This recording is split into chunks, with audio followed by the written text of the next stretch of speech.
जहाँ तक महंगाई का ताल्लुक है, यानी परेशानी हमें यही है। और मैं आपको याद दिलाना चाहता हूँ कि जो अभी हमारी हुकूमत नहीं आई थी और इमरान खान की हुकूमत थी, लेकिन मैंने बड़े बड़े जलसों में ये बात कही कि मुल्क की मईशत इस हद तक गिर चुकी है कि नई हुकूमत जब आएगी तो उसको उठा नहीं सकेगी। और जब नई हुकूमत आई तो उस पर भी मेरी इब्तिदाई तजावीज़ यही थी कि हमें फ़ौरन इलेक्शन की तरफ जाना चाहिए। लेकिन जब सब दोस्तों ने कहा कि नहीं, अभी हमें हालात अपने हाथ में ले लिए हैं तो फिर जिम्मेदारी को जिम्मेदारी समझना चाहिए, तो इंशाल्लाह पब्लिक भी ये बात समझ रही है कि मुल्क को इस दलदल की तरफ किसने धकेला है और इस दलदल से निकलने में कितनी दिक्कत सामने आ रही है।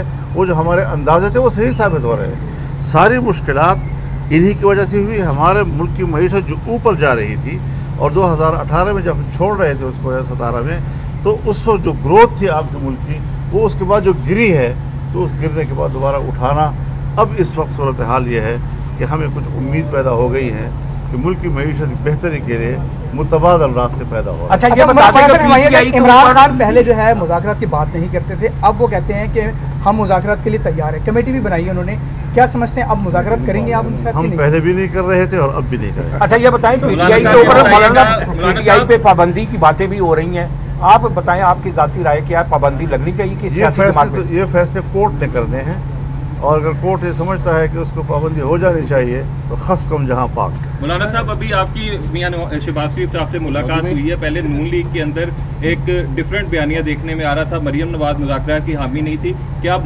शहबाज शरीफ साहब भी उसी मौके पर आ चुके हैं कि तहरीक इंसाफ से कोई मुज़ाकरात नहीं होने चाहिए? जो मैं कह रहा हूँ वही पीडीएम है।